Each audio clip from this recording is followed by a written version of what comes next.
Bonjour à toutes et tous et bienvenue sur Grandeur Nature. Pour ceux qui viennent ici pour la première fois, je fais des vidéos de revue de matériel de trek et de randonnée, mais aussi des récits de mes propres randonnées de plus ou moins longue durée, et puis des trucs et astuces, des vidéos pour le bivouac et voilà, des choses intéressantes comme ça. N'hésitez pas à vous abonner pour suivre les futures vidéos. Comme chaque année, je fais un petit peu une vidéo du contenu de mon sac à dos pour les 3 saisons, printemps, été, automne.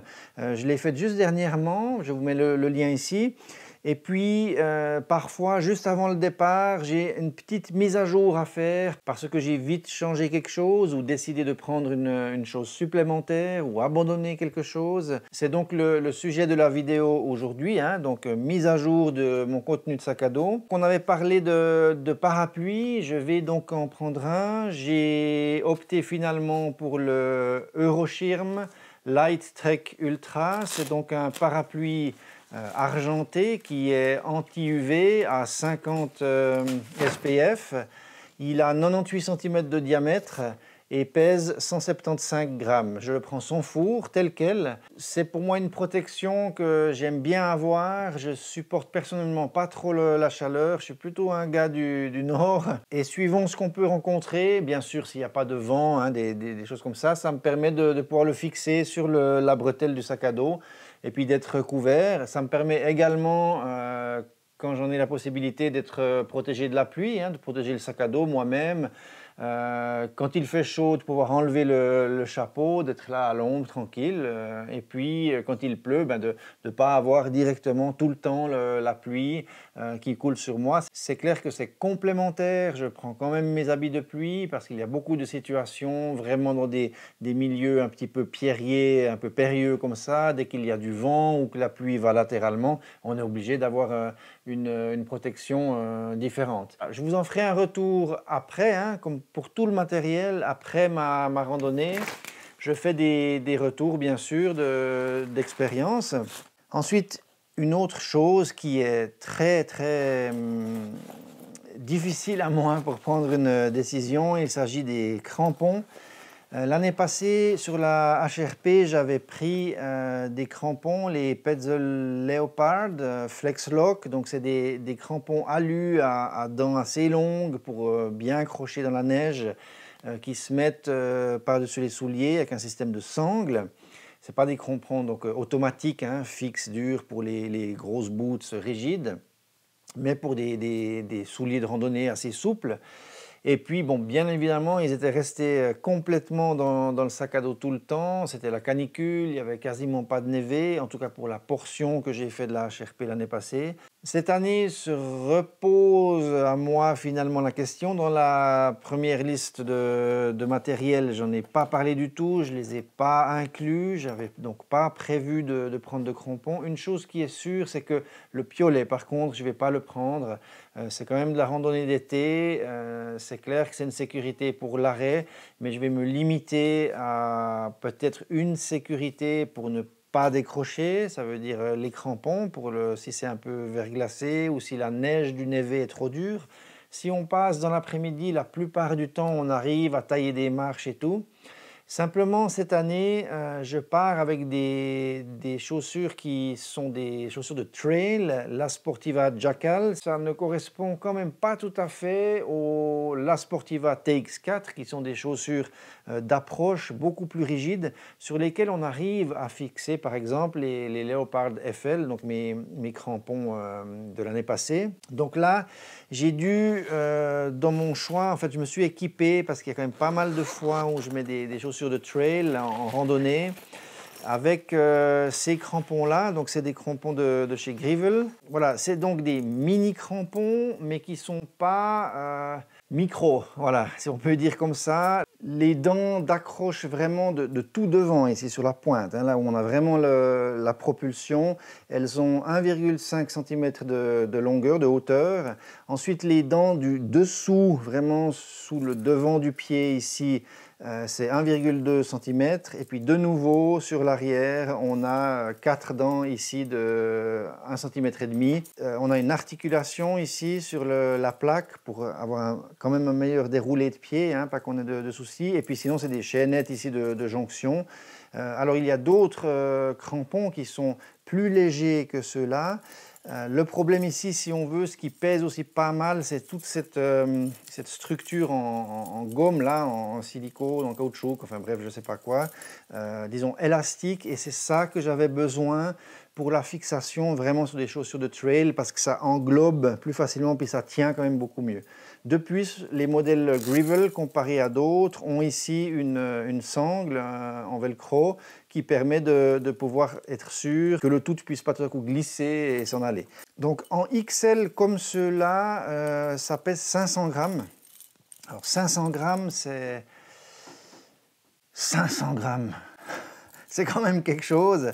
C'est 60 grammes sauf erreur de plus que mes crampons Petzl Leopard.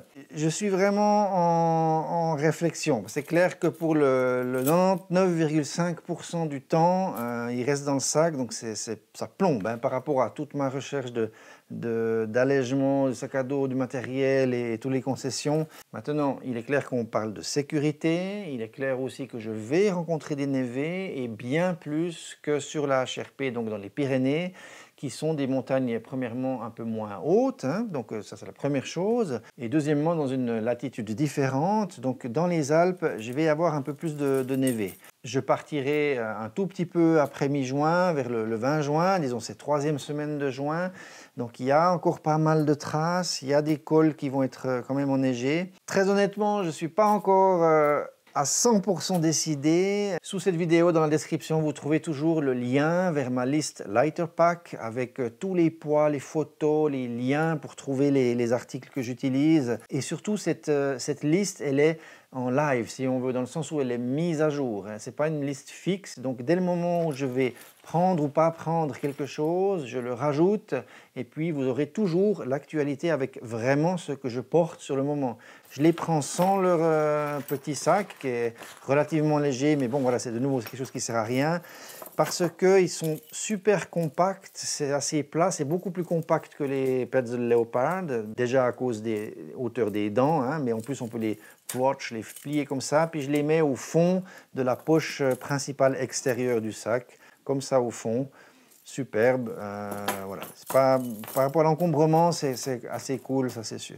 Donc 175 grammes de rajout à la liste, 500 grammes, on est à 675 grammes d'un coup avec ces deux articles qui sont rajoutés. Ne pas prendre des crampons, ça peut vouloir dire faire 4 heures, 5 heures de marche pour arriver à un col, et puis se rendre compte qu'on n'arrivera pas à passer, et puis dans les Alpes, il n'y a pas d'autre solution pour passer le col, donc il faut redescendre et puis trouver une alternative, passer par la vallée. Ça peut faire 1 jour et demi de rando en plus à cause d'un col ou d'un névé qui fait 40 mètres à traverser. Mais si c'est pentu et puis que c'est trop dur et que les conditions ne le permettent pas, qu'il est exposé vraiment au nord, ça veut dire qu'il est quasiment jamais au soleil, peut-être il va falloir attendre 3 semaines avant de pouvoir le passer sans crampons. Toujours dans les ajouts, je rajoute, un opinel, j'avais oublié tout simplement de mettre un couteau. J'ai un mini couteau avec une toute petite lame que j'ai dans ma pharmacie avec mini lame, mini ciseaux,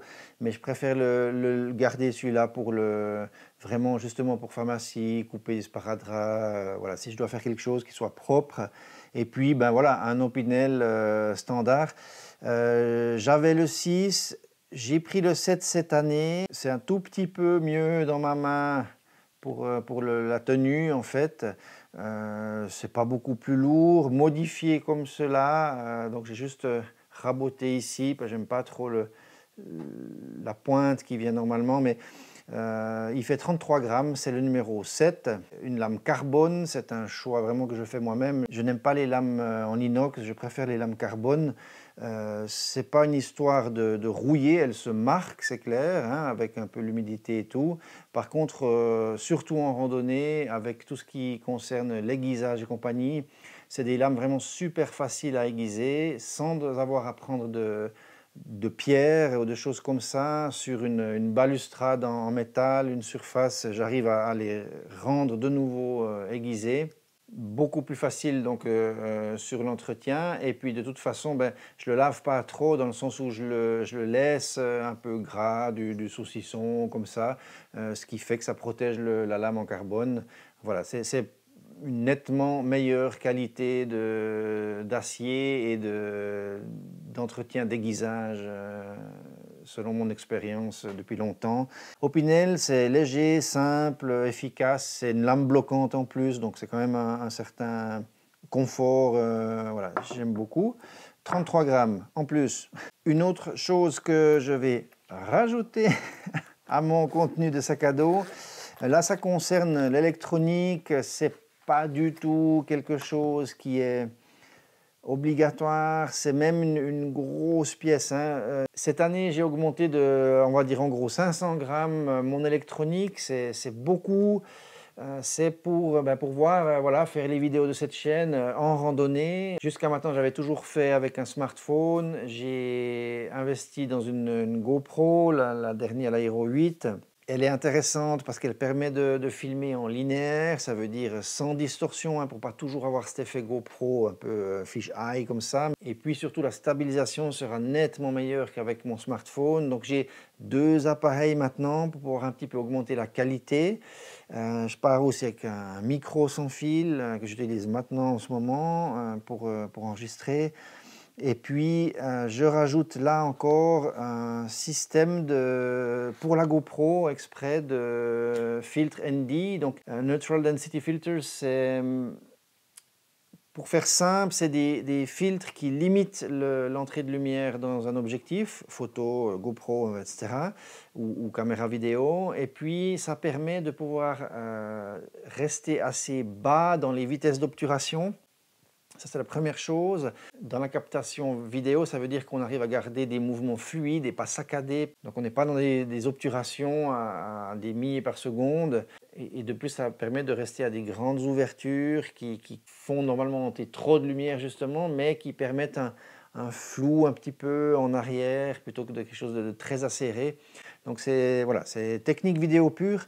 J'en ai trois différents, de 3, 4 et 5 stops de différence. Ce que je vais faire, je pense probablement, c'est prendre le porte-filtre ici qui se met sur la GoPro et un des filtres, le ND32, et ça fait 16 grammes. Parce que prendre tout le tralala avec les trois filtres, ça me ferait 103 grammes en supplémentaire. Voilà, le 32, le 5 stop en plein ensoleillement, ce sera déjà bien. À mon avis, c'est surtout là qui sera très intéressant. Ça concerne moins, disons, les personnes lambda parce qu'il n'y a pas grand monde qui s'amuse à prendre des filtres, photos, des choses comme ça en randonnée. Encore un ajout ici. Alors, en fait, c'est pas un ajout, pardon. C'est une rocade. Je pensais partir avec un t-shirt Merino manche courte de chez T4, le Trek 500, le bleu qu'il y a sur ma liste de contenu de sac à dos. Ici, j'ai finalement choisi de prendre quand même un col roulé et manche longue, ce qui me permet d'avoir un petit peu plus de polyvalence. S'il fait plus froid sur un bivouac ou comme ça me fait, c'est mon ami de nuit, hein, donc j'ai quand même des manches longues, j'ai quand même un col. Ce qui peut être assez pratique, par contre, c'est en synthétique et la pièce pèse 163 grammes. Donc c'est quasi pas, enfin c'est quasiment le même poids. C'est un tout petit peu plus lourd que le t-shirt, mais disons c'est super léger. C'est quelque chose qui vient de chez Montbell, c'est le Zeoline. C'est donc un tissu très léger, c'est vraiment fin, hein, mais qui tient au chaud quand même assez bien. Donc c'est, disons, dans une ligne assez pointue techniquement. J'ai une collaboration avec Montbell, mais ça c'est de nouveau quelque chose que j'ai acheté moi-même, hein, donc c'est pas un sponsor ou c'est pas une collaboration. Enfin, je l'ai pas reçu, voilà, je l'ai acheté avec mon argent. Je vais prendre ça parce que c'est vraiment super léger et puis quand même un tout petit peu plus polyvalent que juste le t-shirt manche courte. Quelques petites choses, l'année passée sur la mise à jour de ma liste de matériel, j'avais eu beaucoup plus. Voilà, vous avez juste ces petites mises à jour. J'espère que ça peut vous renseigner. N'hésitez surtout pas à aller voir le contenu de sac à dos. Ça peut donner pas mal de trucs et astuces aussi, hein, sur l'organisation, que prendre, pas seulement par rapport aux marques ou choses comme ça, parce que parfois certaines choses représentent un gros investissement, mais peut-être sur quoi ne pas prendre, ou alors comment organiser, comment compacter, comment rationaliser l'emploi des choses, éviter les doublons, enfin voilà, toutes ces choses-là. N'hésitez pas donc à voir cette Gear List 2020. Je vous souhaite de bonnes randonnées, amusez-vous bien, testez bien votre matériel avant de partir si possible, hein, autant que possible. Et puis surtout, profitez de ce bel été qui s'annonce. C'est clair qu'on est dans une période difficile, compliqué, spécial, unique, du jamais vu. Il va y avoir beaucoup de monde en montagne. Ça veut dire pas seulement les personnes habituelles qui sont habituées chaque année à retourner en montagne, mais beaucoup plus de gens qui vont aller pour se lancer pour la première fois dans la randonnée. Donc c'est quelque chose il faut comprendre. Il va y avoir des débordements aussi par rapport au bivouac, aux feux qui seront faits. Voilà. Restons calmes, apprenons aux personnes qui débutent à respecter la nature sans être agressifs envers eux, mais en leur expliquant le pourquoi du comment. En général, le message passe mieux plutôt que de s'énerver. Moi, personnellement, je vais aller le plus haut possible pour être un peu plus tranquille. Et puis, peut-être on va se croiser. Allez, bonne randonnée. Ciao, bye bye.